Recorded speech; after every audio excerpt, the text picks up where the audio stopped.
back. Thank you for joining us back to our sessions. Again, I'm Dave Cicchelli. I'm so glad you're here. And again, we're on this journey together. We're learning together about, designing effective compensation programs for our frontline people, and also taking a look at how is the best way to kind of manage and administer the pay program. So I'm kind of interested in hearing Aleksandra's Arhipova's presentation from beqom.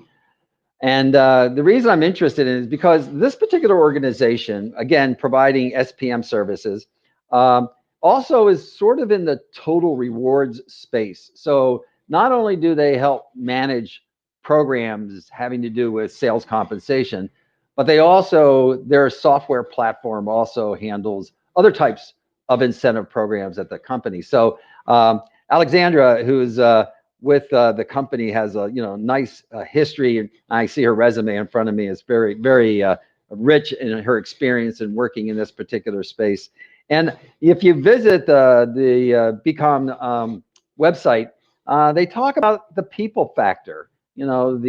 How we're treating our employees, how we're affecting them, and Aleksandra is going to bring with us a little bit of the people context that we're all been going through. And I'm curious to hear her presentation, because I also have been wondering, where is this all going in terms of how we're working with our employees and the impact on them. And so with that, let's turn it over to Aleksandra, and we'll hear her wisdom and guidance. So thanks for joining us. We're excited to hear what you have to say. Thank you, David. Thank you for the introduction. Thanks for the slides. For those who don't know beqom, who don't know me, I'm Aleksandra Arhipova. I head up what we call EMEA North. So I work with new and existing client relationships in UKI and also Nordics for beqom.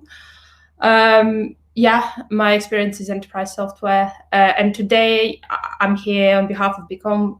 We are a total rewards provider, so we don't just do sales compensation, we also do other types of compensation for the employees, take a little bit more of a holistic view.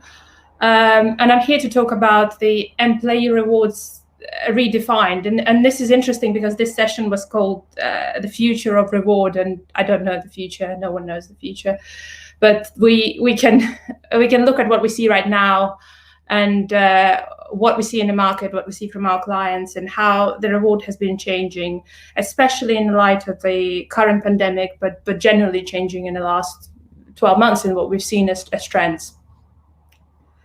So just bear with me, I will go and click through the presentation. So what we will look to cover today is the drivers of change and new challenges. There's been a lot of new challenges in the last 12 months.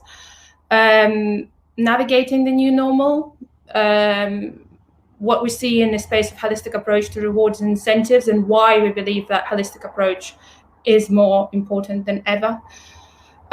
Sales performance in situations of uncertainty. There's two areas here that are specifically challenging, which is forecasting and analytics. Everything is challenging in situations of uncertainty, but I guess these are the two areas where we see the most feedback as being challenging from our clients. And we'll cover some tips and guidance how to move forward post-pandemic. So challenges that we've seen, pandemic has affected everyone. The responses have been different. The situations where the businesses have found themselves in have been different. One big trend that we currently see in the market is that employees want more transparency. We live in a very connected world. I think that was the case even before the pandemic. With pandemic, being competitive on the compensation front has taken a new meaning. It's not just about paying more than your competition. It's about the concepts of fairness. It's about the concepts of sustainability, social responsibility of a company. It's about things like gender gaps, company values, and a lot of other things that make you competitive, not just the total number that the employee ends up with at the end of the year. And it's not just employees who need more support in pandemic. Sales operations need more support. It's more challenging to do the job than it was ever before. Many sales organizations were not prepared to work remotely, and we see this as a dual challenge. There is a lack of face-to-face contact that a lot of sales organizations that rely on face-to-face contact do experience. There's also a changing market, of course, that has affected everyone. But there's also the other side of a coin, which is how do you measure productivity? So a person who is working from home and is only targeted on the end revenue, how do you know what is their activity, what's their productivity? Do you have appropriate metrics for that? And do you have an appropriate tool to measure that? Do you have a policy around home working? A lot of businesses didn't have an adequate policy for that. And of course, that all ends up in difficulty retaining and attract the top talent. There's also a specific demographic that is very, very much affected by the pandemic and the in terms of compensation, and those are parents and single working, specifically mothers, because a lot of childcare has fallen on their shoulders, and with the schools closed all over the world, I think everybody has experienced a situation where their employees have not been as productive as they wanted them to be. And how do you handle this situation? And does that then create a gender pay gap? And how do you handle that gender pay gap? Or does then create a pay gap, maybe not necessarily gender, but parents versus non-parents, for example? So what we've seen is the importance of a holistic approach to rewards, and accommodating your rewards to shifting market conditions, to your business priorities that might have changed, and of course the employee behavior that will have changed. So is hybrid here to stay? I don't know. No one knows. We think some sort of hybrid working will be relevant. Historically, this has been opposed by senior management in a lot of companies. In 2020, we all had to work from home, irrespectively of what the senior management think about that. And then, of course, there's a challenge of staying connected with your employees. So the connection between the sales operations and the message they deliver and the employees on the other side has become more difficult to achieve. And then, of course, the desire for transparency doesn't help, because then it's more difficult to achieve that transparency. Measuring employee productivity is something we've mentioned before. How do you measure that? How do you KPI that? Someone who is on sales commission as opposed to qualitative metrics. The roles and skill sets that are important to your business today might not be the same skill sets that were important to your business a year ago. It's important to recognize that and reward that accordingly, and of course reflect that in the compensation. And then, of course, the big question is: are your salespeople accustomed to working remotely? And if they are accustomed to working remotely, then as I think we mentioned, the other side of it is they probably will be accustomed to face-to-face contact with clients and will be suffering from the lack of that in their productivity. What we suggest is important is to assess and define your rewards experience, and this is not something that you do as a one-off and just move on and say, well, we had a pandemic. That pandemic is gone now, so we can move back to the standard model. It's something that, as a business, you should really be doing continuously, and probably the most competitive business do continuously. There's some questions you can ask. A question regarding transparency: what do I want the employees to say about rewards in my organization? All rewards, so salary to commission ratio, salary reviews, benefits, everything we provide as a package, because that's how the employee sees it as a package. Where do I need to focus in terms of the efforts?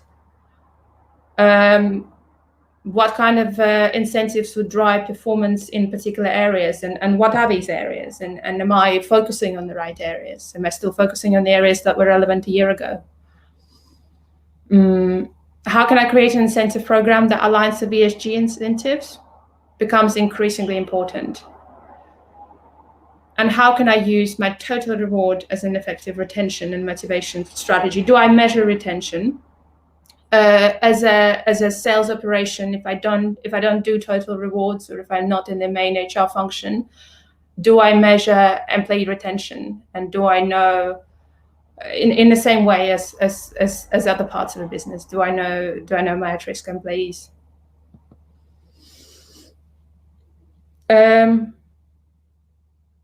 How to define your holistic rewards experience. So ideally, you would start with a framework, and the framework would be then going into identifying the optimal level of performance. Of course, you can't be excellent at every single thing. You need to define your priorities. But it's good to create a framework and understand where you want to be as a business in terms of your reward offering. Align sales incentive to your total rewards. If your sales incentive function does not sit right within your rewards team, is there enough alignment within two business units that allows you to holistically look at your reward and then put it into action? This is an example assessment framework. This is something that we propose. It's a very simple one, but it's a place where you can, I guess, start. And there is the bottom tier, the middle tier, and the top tier. And the bottom tier is the bare minimum of what really a company should be offering in terms of reward. The middle tier is a competitive offering, and the top tier is, if you want to drive, is where you really should be if you're looking to attract the best talent. So there's different areas here. I'm not going to read it out completely. I realize there's a lot of words on the slide. There's things around transparency. It's not enough that your strategy is transparent. It has to be empowering and inspiring, and it has to be transparently linked to the employee action, not just transparent how much I get, but what do I need to do to get to that level of remuneration, and why do I need to do this? How does this work with the company values, and why is the company suddenly compensating me at a better commission rate for one product but not the other? So the transparency is very important.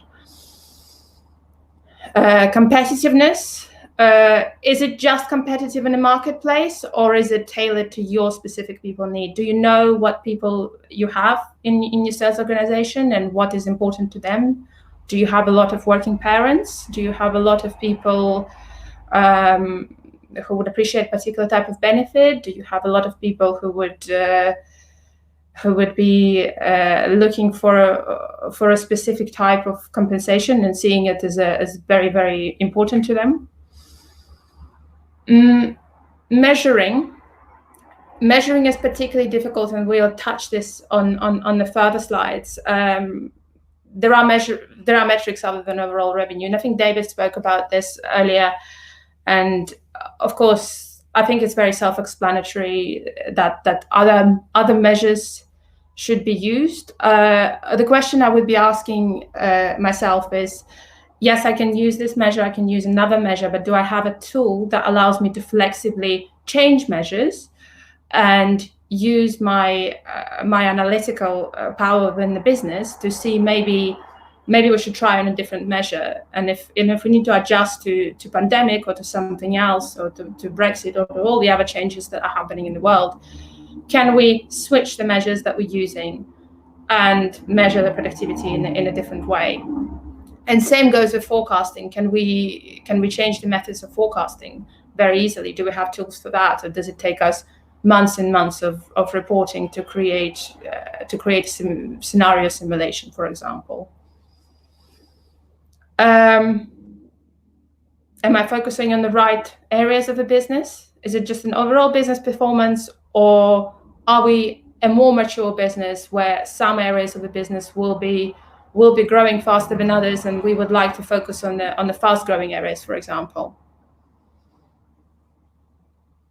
And of course, the equity gap, the last line is becoming increasingly important. Gender pay gap isn't just a regulatory requirement, is something that a lot of businesses see as a competitive advantage, elimination of gender pay gap or a reduction of a gender pay gap. And transparency around this is very important. Sales performance in situations of uncertainty. So sales is always uncertain. There is nothing set in stone about it. But typically, we expect the clients to behave predictably. We expect the pipeline to convert at a certain rate. We expect the certain amount of revenue on a monthly or quarterly basis. As soon as we get to the point where the clients no longer behave predictably, we need to bring in new indicators and new measurements to forecast their behavior or try and understand their behavior in a different way. Do we need to adjust the quota? That's a very, very big decision. How do you make that decision? Do you have the data available to be able to adjust the quota should you need to up or down, I guess? And at the end of the day, it's people on the other side of it. So when you make those decisions, when you adjust the quota, or you adjust your projected performance or your commission plan and introduce a spiff or anything like that, do you then send a message that means that your employees perceive the treatment as fair? Does it make them feel that it is rewarded in accordance to what they expected? Or are you creating conflict within the organization? Again, very important. What we suggest is align rewards with productivity. Incentivize work in a smart way. Also align rewards with talent gaps. Make sure that you know where the talent gaps are in the business and you align your rewards with those. Make sure that you know which areas of the business you are looking to grow, align your rewards with those, and make sure that you look at the compensation holistically. So for example, someone who is performing very well in a sales team will probably receive a large amount of variable pay or commission, and they would also probably receive an incremental increase in their salary. Are these calculations or are these considerations aligned? Look at your reward more holistically and try and scenario plan for the total reward package that you're offering. And of course, make sure that this aligns with a changing market. So again, it's not a one and done process. You conduct an audit, you identify issues, you identify key demographics, and you fix those problems effectively. You then ask for a feedback and start again. And that's not related to pandemic or anything else. It's a process that needs to carry on throughout the existence of an organization. At beqom, we offer tools to manage your compensation. We are a total, as mentioned, we're a total rewards provider. So we allow you to manage your salary, bonus, long-term incentives, as well as your sales compensation in one platform. The tools that we provide also allow you to access the right analytics and build scenarios on the same data set. So you build scenarios in the real life and identify what would be the best way of going forward holistically from your total rewards perspective. Come and talk to us. We have a booth, and yeah, reach out. We're specialists, and it's good. I think it's always good to talk to the specialist in the area. So thank you. Great. Well, thank you, Aleksandra. I have a question for you. So this issue about the pandemic, what, in your opinion, and when you're working with your clients, I'm thinking about in the sales area specifically, but there's the sales area. They do more virtual selling. They're on Zoom. Have any of your clients said to you, "Gosh, we're rethinking the role of the sales organization. We have more digital tools now." Have you heard commentary in that space?